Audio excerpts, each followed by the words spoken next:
Good morning, good morning, good morning, everybody. It is 10 a.m. on Thursday, and you know what that means. If you're here, you know what that means, right?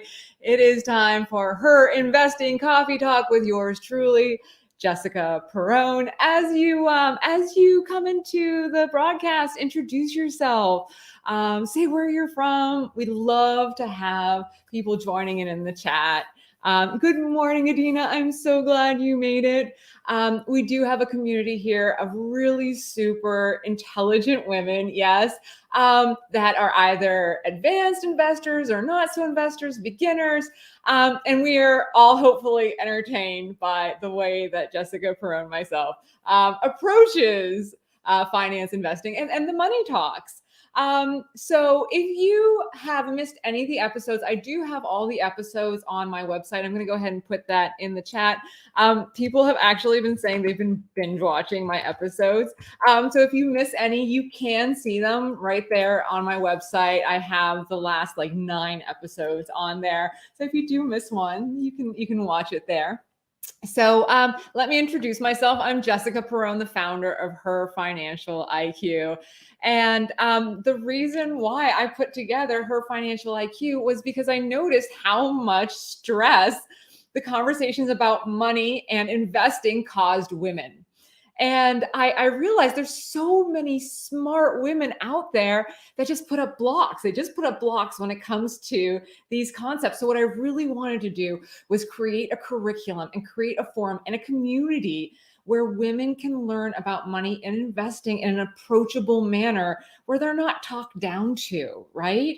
Where these real life experiences are related to things that are going in financial news, in the markets, and to learn on a weekly basis what all these things mean. And I also offer classes. I have a curriculum. My May classes are available online.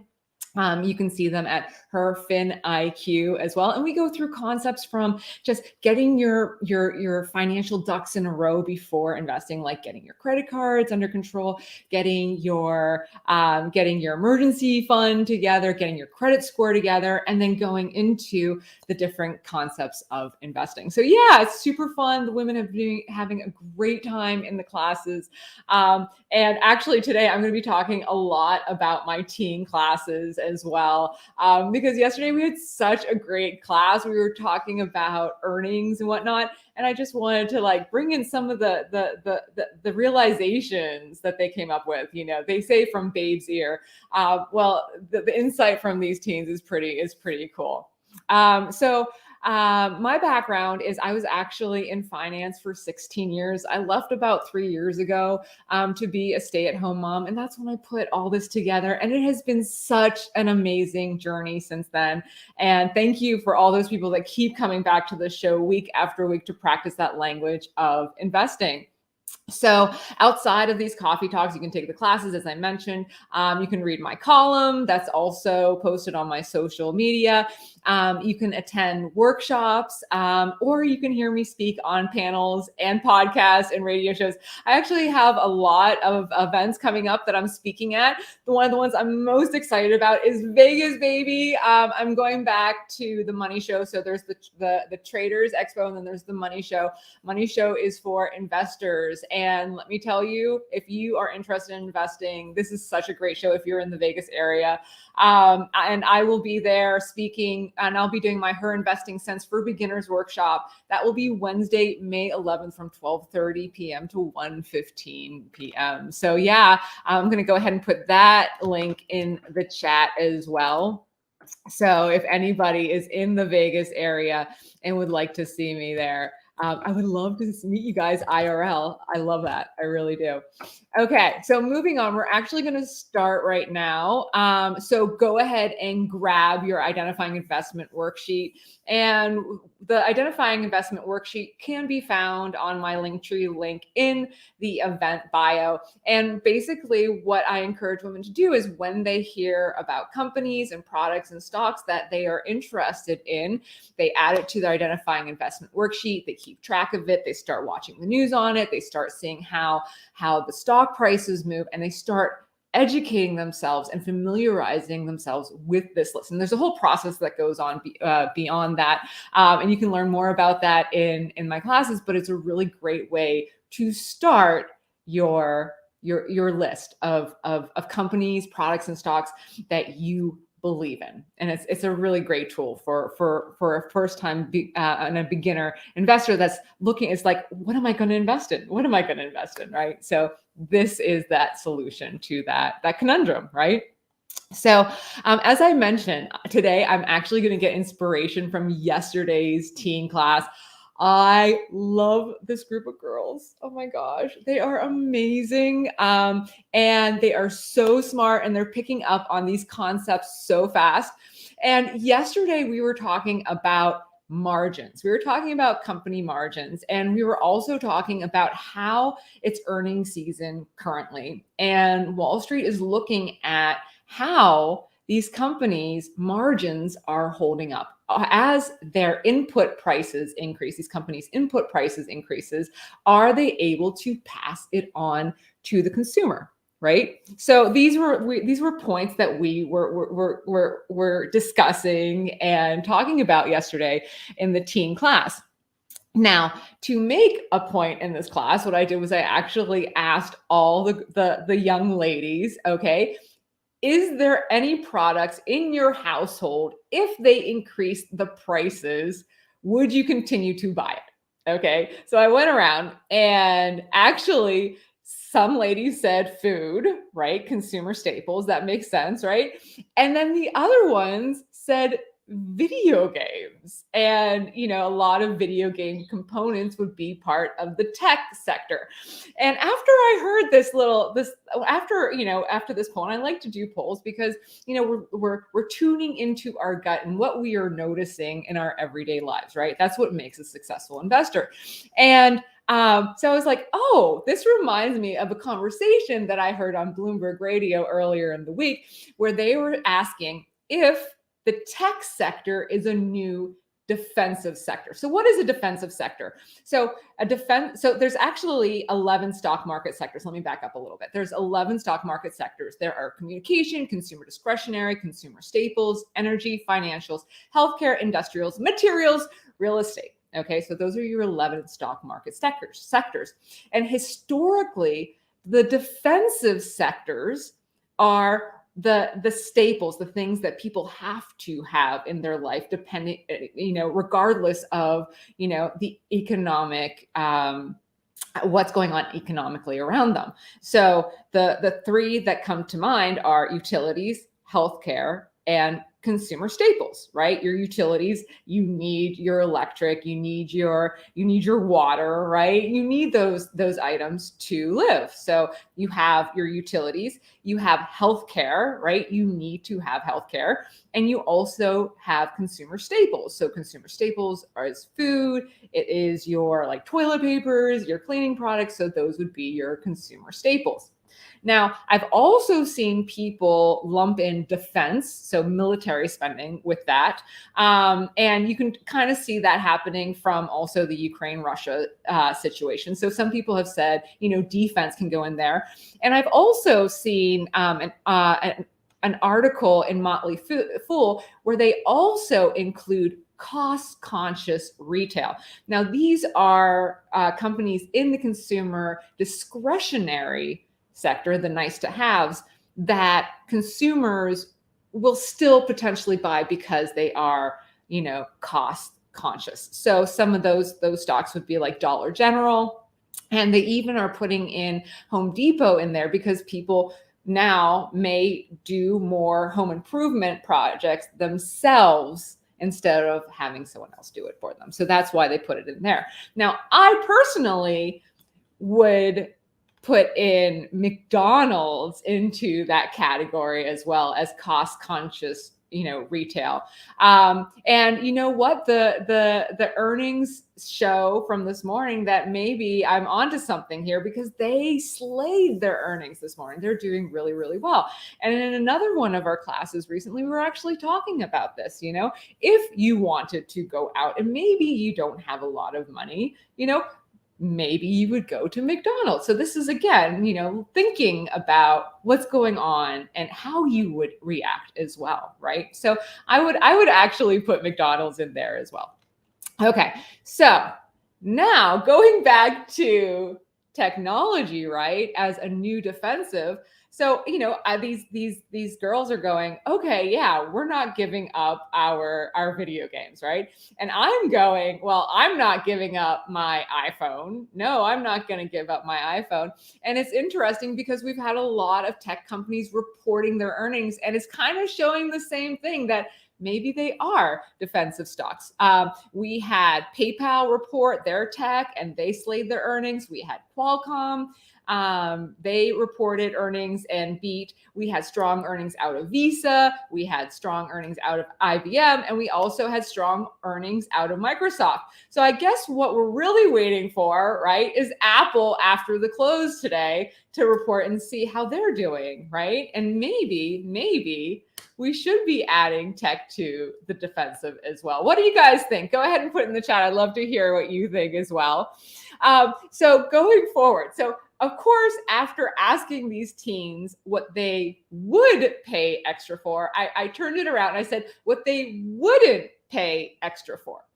And it turns out that they would not pay extra for their cafeteria food, because if they raised prices on their school cafeteria food, it would not be worth it, and they would start bringing their lunches to school. Okay, and I think we can all relate with that, right?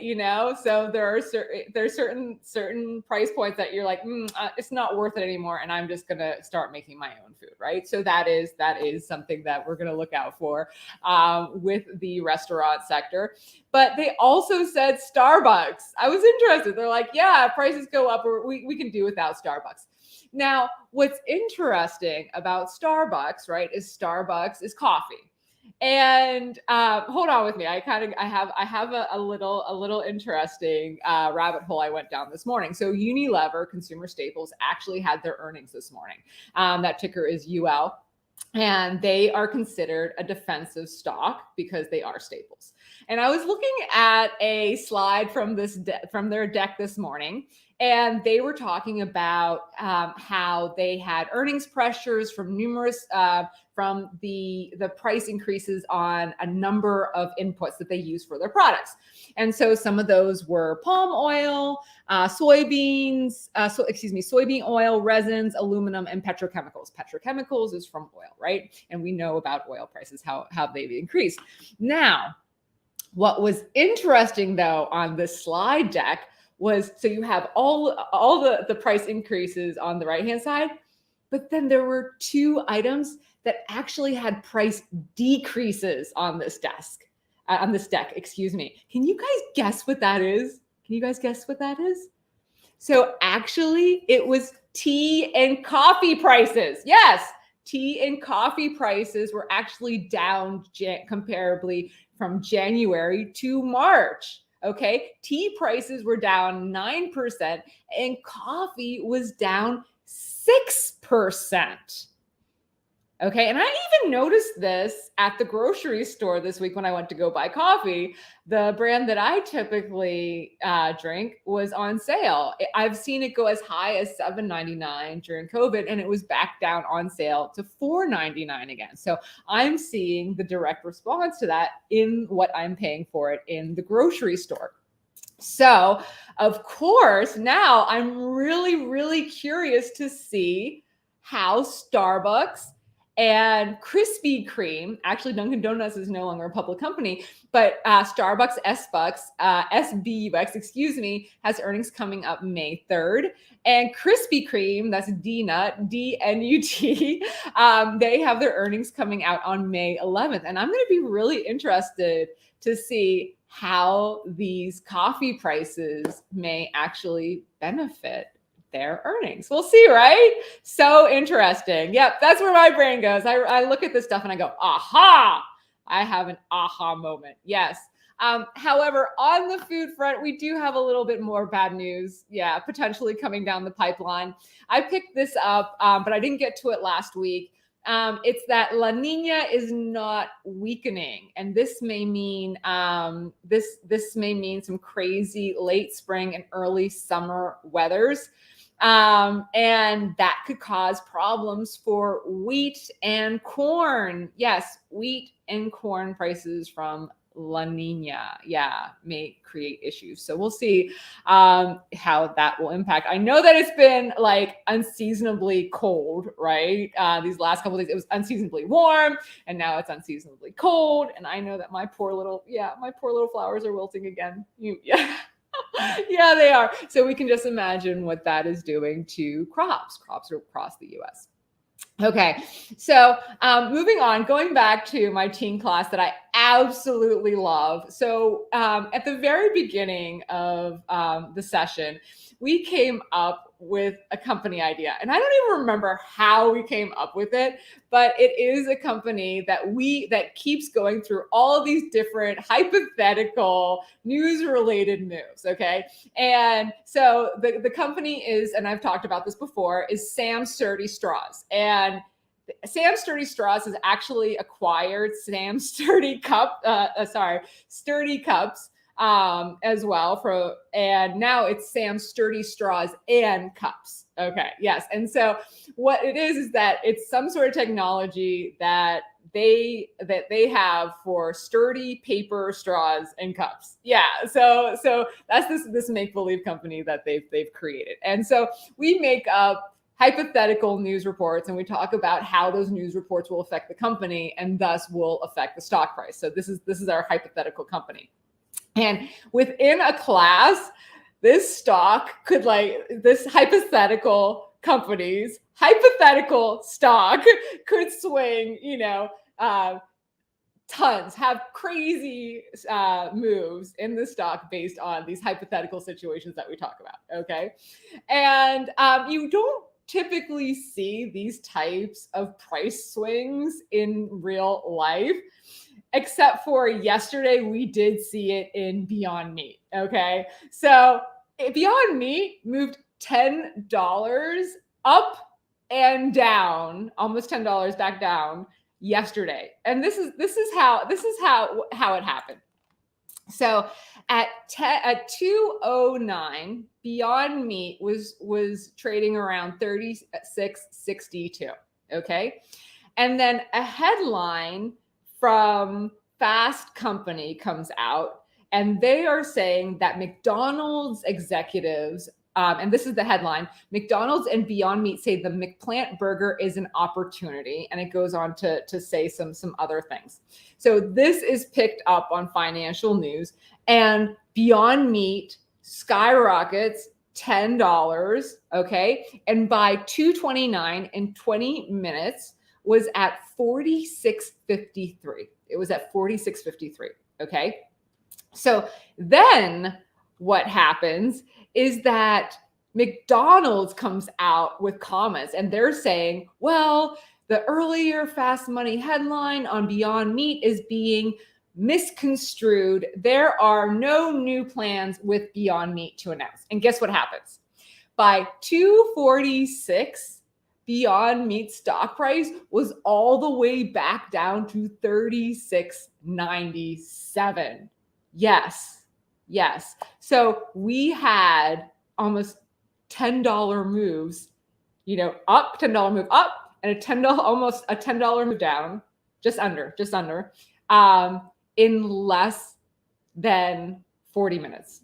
Yeah. Isn't that crazy? Isn't that crazy how that will happen? Yes. And you typically, you will see that every once in a while in the stock market. But, it was funny because we talk about this ongoing in our teen class, and the company moves around, the hypothetical company that we have and the hypothetical stock that we talk about moves around all day long. And I was like, wow, this is an example of where it really does move that fast. And that's where opportunities for day traders come up. Okay, so moving on, talking about Beyond Meat, talking about sustainability, talking about ESG, right? We're talking about ESG as well. And when it comes to ESG, ESG stands for environmental, social, and governance. Okay. So basically, there has been a criteria that has been created to show where companies are doing good. They're trying to do better when it comes to environmental, social, or governance. And this is actually from Investopedia. They have a really great write-up about it. This excerpt that I'm going to talk about right now. So what are the environmental, social, and governance criteria? So for ESG criteria are a set of standards for a company's operations that socially conscious investors use to screen potential investments. Environmental criteria consider how a company performs as a steward of nature. Social criteria examine how it manages relationships with employees, suppliers, customers, and the communities where it operates. And governance deals with a company's leadership, executive pay, audits, internal controls, and shareholder rights. So, a lot of companies are becoming very sensitive to their ESG reputation because, by how their investors are putting their money where their beliefs are. And these funds are doing really well. They're doing really well. So what we're seeing now is we're seeing a lot of companies stepping up. And in celebration of Earth Day last week, let's look at some of these headlines that are coming across where companies are really looking at their footprint, whether it's environmentally, socially, or governance wise. And some of the headlines that I saw that came out that I was like, oh wow, this is really part of, maybe it's a ploy, maybe not, maybe it is them actually saying, look, we can make a difference here. So for example, earlier this month I saw a headline out of Walmart. And Walmart has partnered with Plug Green Power to power its lift trucks. Okay. And so in this announcement, it goes an agreement with Walmart, WMT, for an option to deliver up to 20 tons per day of liquid green hydrogen to power material handling lift trucks across Walmart distribution and fulfillment centers, making an additional step the retailer is taking to incorporate alternative zero carbon energy sources throughout the Walmart supply chain. Okay, so that is one way that Walmart is definitely trying to improve their imprint, their environmental imprint with Plug Power, Green Power for their lift trucks. That's kind of cool, right? That is kind of cool. Okay. And so then I saw a headline coming out of ExxonMobil. And ExxonMobil is recently unveiled plans to introduce blue hydrogen, at its Baytown, Texas refining and petrochemical site. They're trying to slash carbon emissions by up to 30%. So yes, those big energy companies are looking to look a little bit more clean. And they're also, big oil firms are also investing to make carbon capture and storage a relevant business as well. So you'll see a lot of companies talking about creating these carbon capture technologies and plants as well. So that's another way these big oil firms are trying to improve their images and also and balance out these types of reputations, right? Absolutely. Now, another headline that I saw that came out last week was out of Lulu, right? And what's interesting is that we're seeing a lot of companies, right, talking about like new programs, right? So this is basically where they recycle, old and resell it in a shop, right? And so So what's interesting about this is that they're talking about sustainability, right? But what's really convenient here at the same time is that with bottlenecks, right, sometimes the supply chain is disrupted, right? So they're also thinking about creative ways to make sure that they have product on their shelves as well. So yes, it is awesome that they're doing the new resale program. And that is fantastic for the sustainability. But it is also creating a little bit of a threat for other resale companies like ThredUp, that's TDUP, Farfetch, that's FTCH, Rent the Runway, RENT, The Real, REAL, Poshmark, POSH. So those are some other companies that are also doing the resale, the resale market. Now, Bank of America also kind of jumping on this green initiative. And I saw this headline come across last week as well, that Bank of America will transition to recycled plastic for all credit and debit cards beginning in 2023. So that is their headline. That's their big green idea, having recycled plastic credit cards and debit cards there. Every little bit helps, right? Every little bit helps. Another headline that I saw that just came out either this morning or last night is Archer and United Airlines, and they are forming a committee to support urban air mobility development.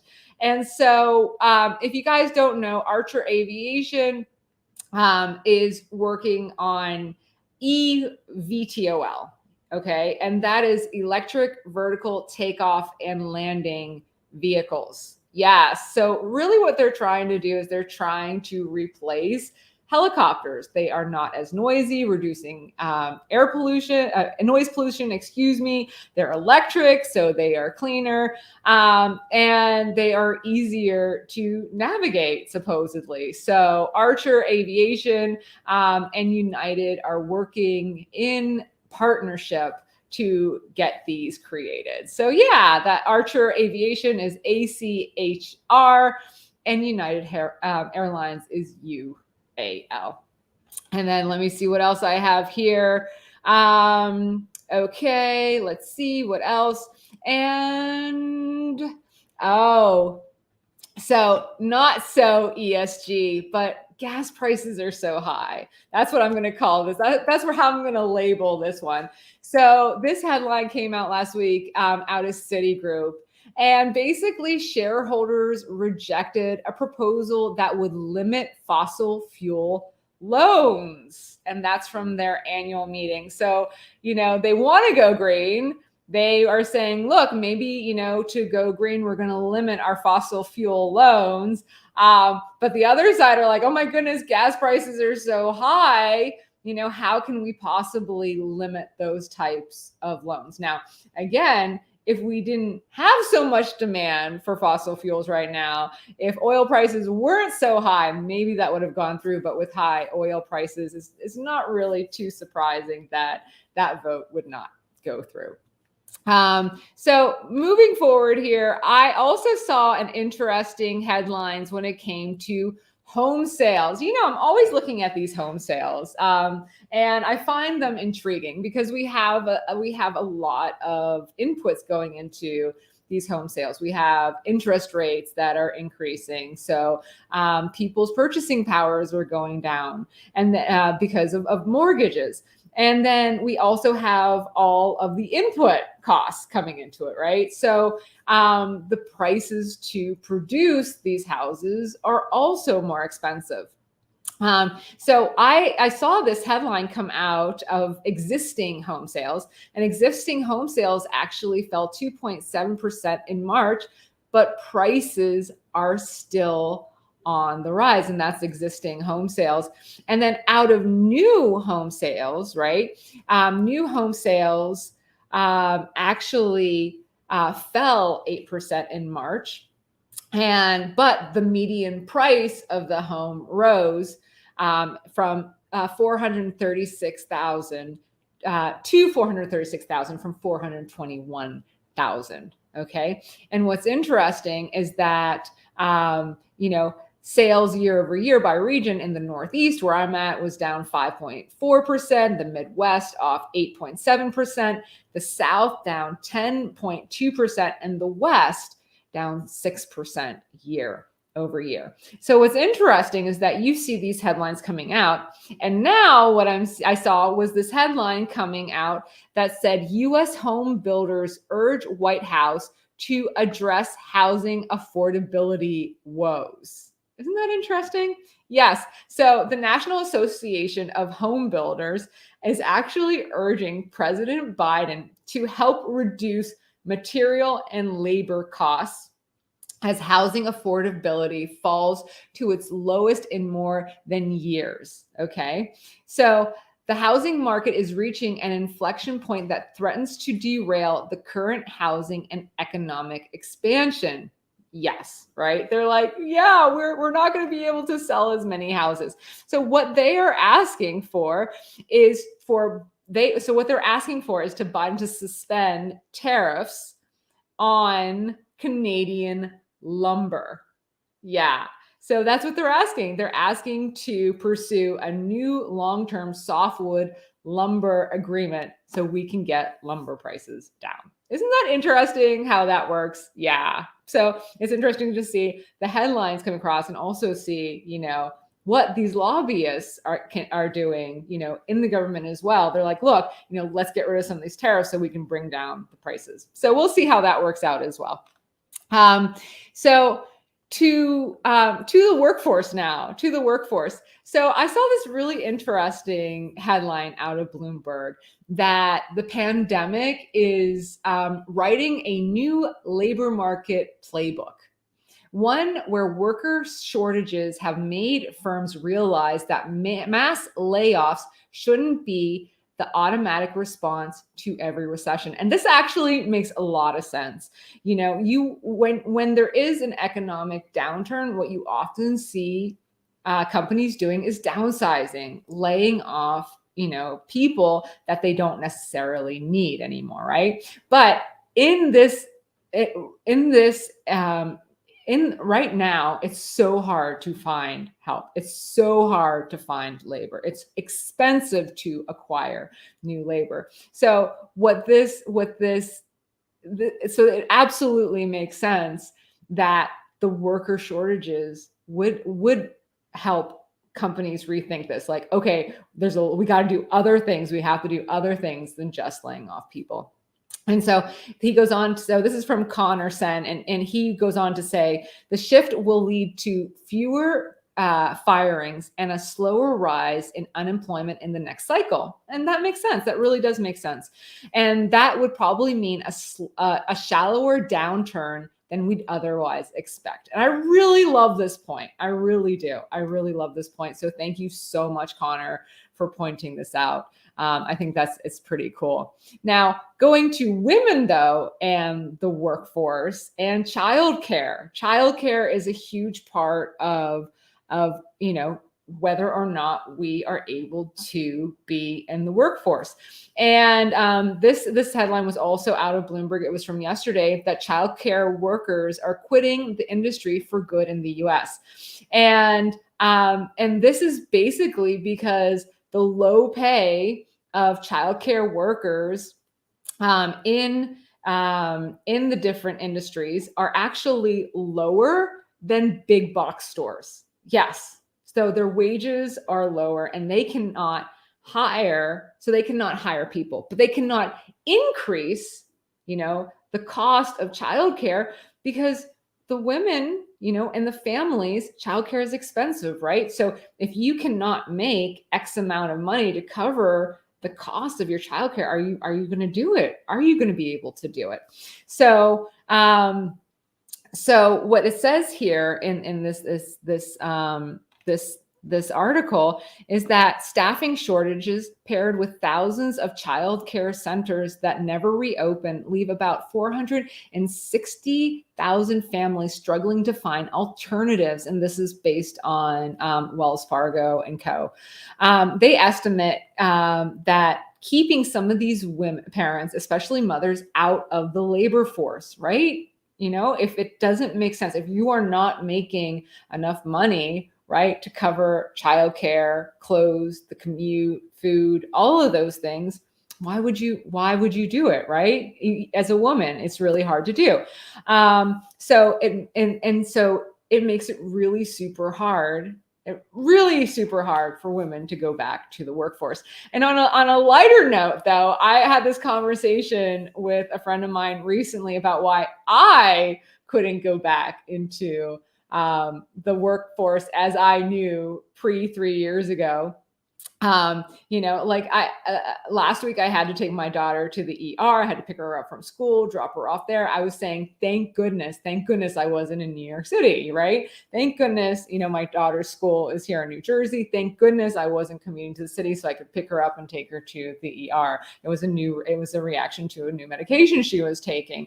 All the doctor's appointments, I have 3 kids, all the doctor's appointments that they have, if they're sick, oh my gosh, I couldn't imagine. I couldn't imagine with everything I do at home with the kids going back to a regular 9 to 5 where, well, my hours were never 9 to 5. They were actually more like 6:30 a.m. until 5 p.m. But, we won't go there. But the big part actually of why I could not go back, and it's funny because I was actually talking about this with a friend, and he's like, you know what, Jessica, they've become so flexible with the work from home schedule that you would be able to still be a mom and still work. And I'm like, oh, okay. But there's one thing that I doubt that they'll be able to do with any flexibility. Okay. And so this is the one part that is the deal breaker for me. So I wake up at 5 a.m. every morning and I read my news and I get started for the day, and then I get the kids ready for school, and then I start my day work-wise. And then, the kids come home from school in the afternoons, and then they are up until like 11 o'clock at night, right? 11, 12 o'clock at night. And I need to, because they're teenagers, so I need to stay up with them until those times as well.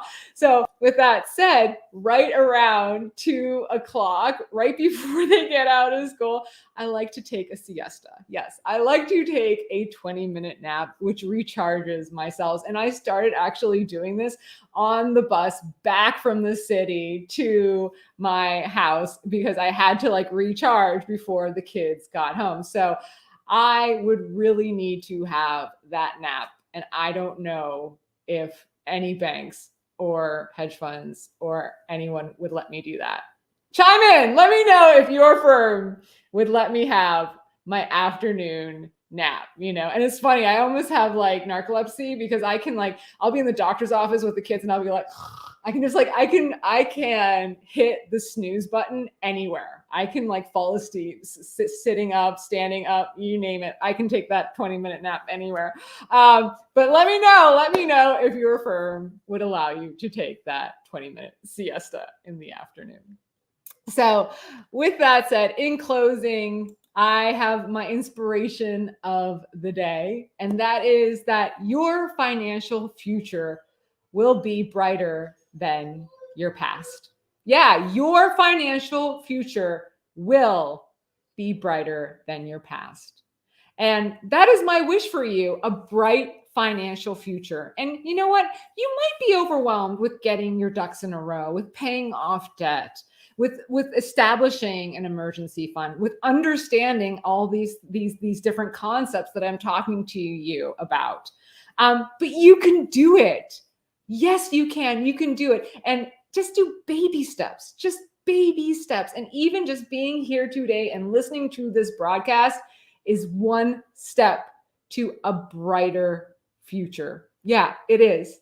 And should you wish to take your investing journey outside the coffee talks, come see me in my panels, my workshops, and of course, my May classes are scheduled and they start next week. So definitely check them out. Here's where my class schedule is. I'm putting it right here in the chat. And you can learn how to get your financial ducks in a row so that you can start investing, or even start learning about the baby steps to take towards investing as well and understanding investing. So I'm Jessica Perrone, founder of Her Financial IQ. You've been watching the Her Investing Coffee Talks. Thanks for showing up. Thanks for watching. Thanks for tuning in. Thanks for sharing. And may the markets be in your favor. Bye now. Take care. Bye.